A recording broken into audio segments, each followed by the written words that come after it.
പേര് ജനത്തെ ഉടനെ പിടിഞ്ഞാൽ അപകടകരമാണെന്ന തിരിച്ചറിവിൽ മുണ്ടുമുറുക്കിയെടുക്കാൻ ഒരുങ്ങി സർക്കാർ. കടമെടുപ്പ് കൊണ്ട് ഇനിയും മുന്നോട്ടു പോകാനാകില്ല എന്ന തിരിച്ചറിവിലാണ് ചെലവ് ചുരുക്കലിന്റെ മാർഗം തേടാൻ ചാൻസലർ തീരുമാനിച്ചിട്ടുള്ളത്. അധികാരത്തിലേറുമ്പോൾ മോഹന വാഗ്ദാനങ്ങൾ നൽകിയ സർക്കാർ രാജ്യത്തിന്റെ സാമ്പത്തിക അവസ്ഥയിൽ പതറുകയാണിപ്പോൾ. നിലവിൽ ബജറ്റ് പ്രഖ്യാപനത്തിലൂടെ തന്നെ ജനങ്ങൾ കടുത്ത പ്രതിഷേധത്തിലാണ്. ടാക്സ് വർധനവിൽ ജനരോക്ഷം ഉയരുന്നുണ്ട്. ചില്ലറ വിൽപ്പന മേഖലയിൽ ഉൾപ്പെടെ പിരിച്ചുവിടലുകളും പ്രതിസന്ധിയും തുടരുകയാണ്.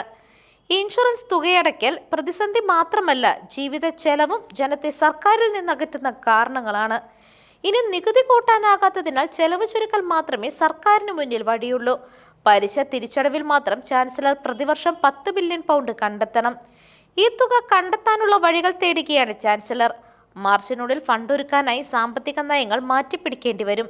ആദ്യ നയങ്ങളിൽ നിന്ന് മാറി പുതിയ നയങ്ങളിലേക്ക് പോകുന്നത് പ്രായോഗിക നടപ്പാക്കലിന് മുന്നിലെ സർക്കാരിന്റെ ആശങ്ക വ്യക്തമാക്കുന്നതാണെന്നാണ് പ്രതിപക്ഷം പറയുന്നത്. വിപണിയിലെ പ്രതിസന്ധി പരിഹരിക്കാൻ ചാൻസലർ എന്ത് നടപടി സ്വീകരിക്കുമെന്ന ആലോചനയിലാണ് സർക്കാർ. News desk, മെഗ്നവിഷൻ.